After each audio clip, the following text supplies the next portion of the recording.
आज से हम लोग कारक प्रकरण का अध्ययन प्रारंभ करेंगे। अंग्रेजी भाषा में जब आप लोग ट्रांसलेशन सीखते हैं तो टेंस का अध्ययन करते हैं।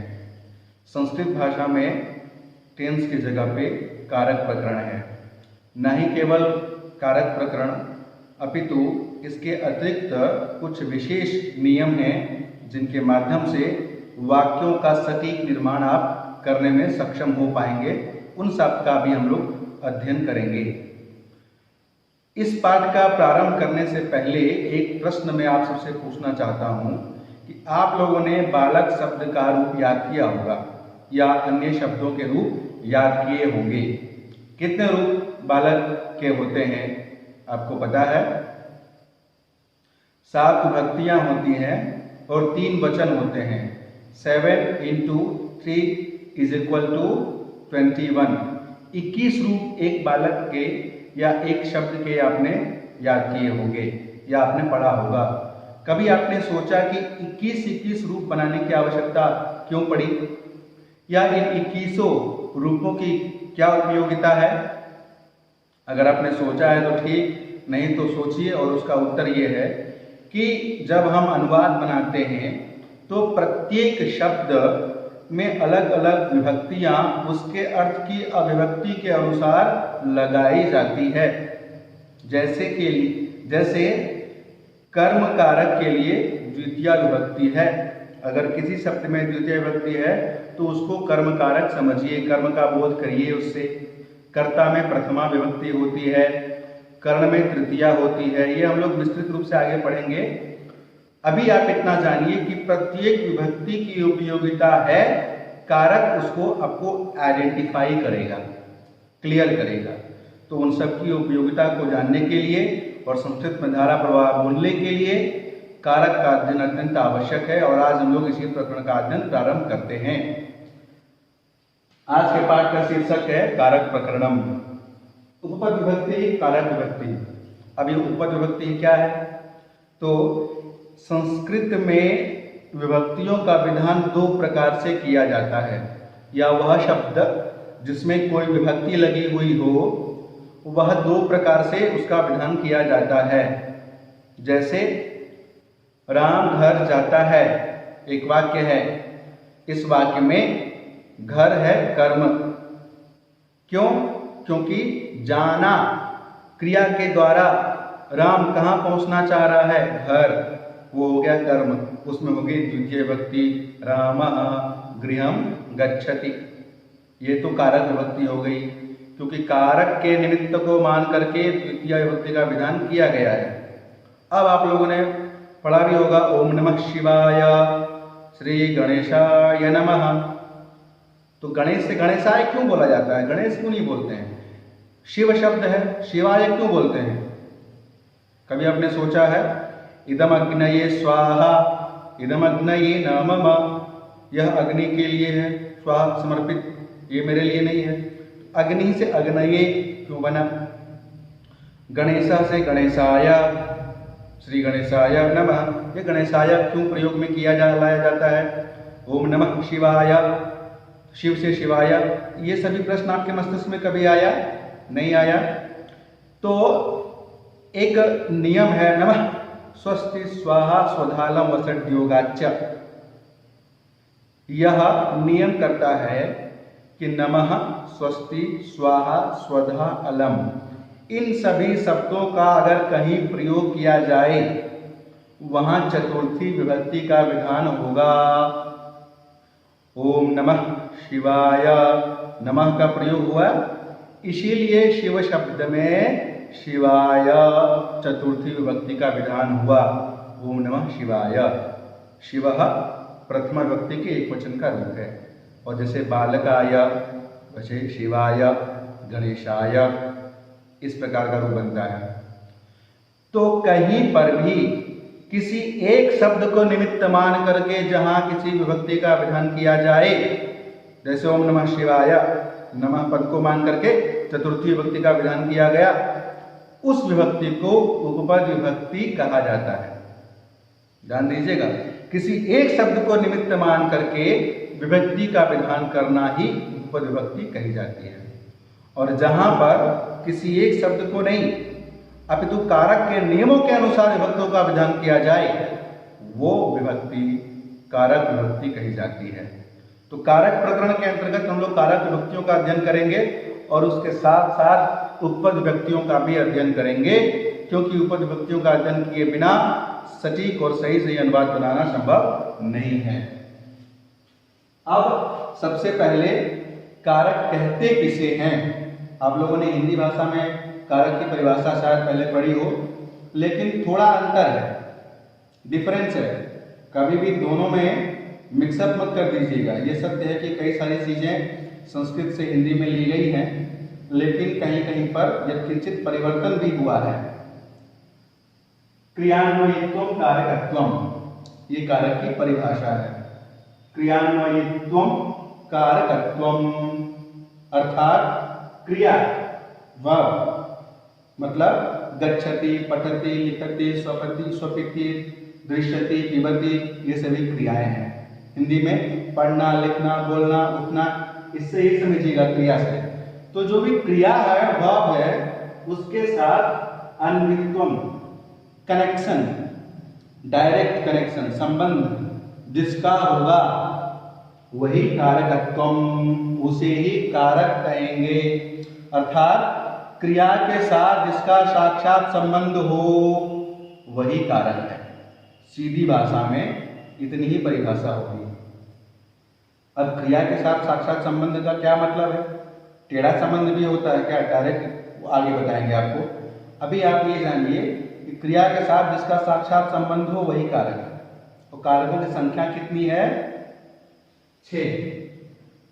संस्कृत में 6 ही कारक है।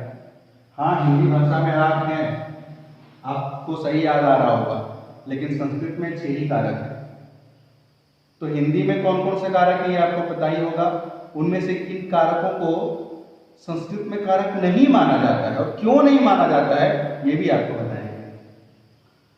हिंदी में कारक कौन कौन से हैं? कर्ता, कर्म, करण, संप्रदान, अपादान, संबंध, संबोधन और अधिकरण। ये 8 कारक हिंदी में आप लोगों ने पढ़ा होगा। संस्कृत में कौन से कारक हैं? देखिए यहाँ पे श्लोक लिखा है, कर्ता कर्म च करणम च संप्रदानम तथैव च अपादानाधिकरणम इत्याहो कारकानि षट्। अर्थात कर्ता, कर्म 2, करण 3, संप्रदान 4, अपादान 5 और अधिकरण 6। ये 6 ही कारक हिंदी संस्कृत भाषा में हैं। 8 कारक नहीं है जो आप लोगों ने हिंदी में पढ़ा होगा। कौन कौन से हैं? यहाँ देखिए, विश्लेषण करेंगे हम लोग। कर्ता, कर्म, करण, संप्रदान और अपादान और अधिकरण। ये कुल 6 कारक हैं जो संस्कृत में हैं। देखिए, संबंध जो कि हिंदी में स्वीकृत है लेकिन यहाँ नहीं माना जाता। और एक कारक है संबोधन, इसकी भी गणना संस्कृत में नहीं की जाती है। कर्ता, कर्म, करण, संप्रदान, अपादान और अधिकरण, ये 6 कारक संस्कृत भाषा में हैं। अब इन दोनों की गणना क्यों नहीं की जाती, ये सवाल आपके मन में होगा। उसके लिए हम परिभाषा में चलते हैं। देखिए, परिभाषा क्या है? क्रियान्वयित्वम कारकत्वम, क्रिया के साथ जिसका साक्षात संबंध हो, अन्वय हो, वही कारक है। जैसे राम घर जाता है, क्रिया क्या है? जाना। कौन जा रहा है? राम। संबंध हुआ साक्षात, बिल्कुल, इसीलिए राम कारक माना जाता है। राम घर जाता है, यहां भी क्रिया क्या है? जाना। कौन जा रहा है? राम। साक्षात संबंध, कर्ता कारक ये माना जाएगा। कहां जा रहा है? घर। तो कहां जा रहा है इसका भी आपको जवाब मिल रहा है इसी वाक्य में, घर जा रहा है। अर्थात घर का भी संबंध है, जाना क्रिया के द्वारा वो घर को प्राप्त करना चाह रहा है। राम साइकिल से घर जा रहा है। किससे जा रहा है? साइकिल से जा रहा है। तो जाना जो क्रिया है उसका संबंध साइकिल से भी है, करण कारक सहायक है जाने में। राम विद्यालय से साइकिल से घर जा रहा है। अब विद्यालय से दूर होके साइकिल के द्वारा घर पहुंच रहा है, तो विद्यालय में और राम में लगाव हो रहा है, अपादान, ये भी संबंध हो रहा है, इसीलिए अपादान कारक। राम वृक्ष पे बैठा है। कहाँ बैठा है? वृक्ष पे। तो बैठना क्रिया के साथ वृक्ष का संबंध है, बिल्कुल है, आधार है, अधिकरण। तो इस प्रकार जिसका संबंध क्रिया के साथ हो, डायरेक्ट संबंध हो, वही कारक कहलाएगा। ये आप लोगों ने देखा। अब हम लोग इसका विश्लेषण करते हैं। क्या संबंध का संबंध क्रिया के साथ नहीं होता? बिल्कुल नहीं होता। कैसे? संबंध कारक जो कि हिंदी में स्वीकृत है, उसको संस्कृत में इसीलिए नहीं स्वीकार किया गया है क्योंकि उसका साक्षात संबंध क्रिया के साथ नहीं होता है। जैसे राजा का पुरुष युद्ध भूमि में युद्ध लड़ने के लिए गया। इस वाक्य में क्रिया क्या है? गया। कौन गया? राजा का पुरुष गया। तो राजा का पुरुष में, राजा और पुरुष में जो संबंध है, काके की रारे री, राजा का पुरुष, पुरुष गया न कि राजा गया। तो जाना क्रिया के साथ राजा का संबंध है ही नहीं है, पुरुष का संबंध है। इसीलिए राजा जो यहाँ संबंध है उसको कारक नहीं माना जाएगा। रमेश के पिता बीमार हैं, तो रमेश के पिता बीमार हैं, बीमार हैं क्रिया है। कौन बीमार है? रमेश के पिता। तो पिता के साथ तो संबंध है बीमारी का, लेकिन रमेश के साथ नहीं। इसीलिए रमेश और पिता में जो संबंध कारक था, वह उस जो संबंध था उसको कारक नहीं स्वीकार किया जाएगा, क्योंकि बीमार हैं का संबंध उसके पिता से है, उससे नहीं। इस प्रकार कहीं पर भी संबंध का चिन्ह आए तो आप विश्लेषण करिएगा, क्रिया के साथ उसका साक्षात संबंध नहीं मिलेगा, और इसीलिए संबंध को कारक के रूप में स्वीकार नहीं किया गया है, क्योंकि यह जो परिभाषा है उसके साथ घटता ही नहीं है। अब है संबोधन। तो संबोधन को कारक इसलिए नहीं माना जाता क्योंकि उसमें प्रथमा विभक्ति का ही विधान किया जाता है। अलग से आठवीं विभक्ति संस्कृत में नहीं होती, हमेशा संबोधन में प्रथमा विभक्ति का ही विधान किया जाता है, इसीलिए इसको भी कारक के अंतर्गत सम्मिलित नहीं किया गया है। अब एक बहुत ही महत्वपूर्ण चीज पे मैं आपका ध्यान आकर्षित करने जा रहा हूं। क्या होता है कि हम लोग हिंदी में जो नियम पढ़े हैं उसको यहाँ अप्लाई कर देते हैं, और वो कभी कभी हमसे गलतियां करवा देता है। जैसे हिंदी में चिन्ह कारक के आप लोगों ने पढ़ा होगा। क्या है चिन्ह? कर्ता में, कर्म को कर्ण से या द्वारा, संप्रदान के लिए या को, अपादान से या अलगाव, संबंध काके की रारेरी, अधिकरण में पे पर, संबोधन में हे अरे अहो अजी इत्यादि। ये चिन्ह आप लोगों ने पढ़ा होगा। अब हम चलिए चिन्ह पर ही विश्लेषण करते हैं और आपके डाउट्स को क्लियर करते हैं। कुछ डाउट्स उत्पन्न भी करेंगे और फिर इसको क्लियर करेंगे। अब पहला प्रश्न है मेरा आपसे, कर्ता का चिन्ह क्या है? ने। बिल्कुल कर्ता ने। अब जैसे कि एक वाक्य है, राम घर जाता है, इसमें कर्ता क्या है? आप बोलिएगा राम। मैं कहूँगा ने तो दिखाई नहीं दे रहा इसमें, कर्ता का चिन्ह क्या है? ने। लेकिन राम घर जाता है, मैं राम तो ने तो दिखाई नहीं दे रहा है।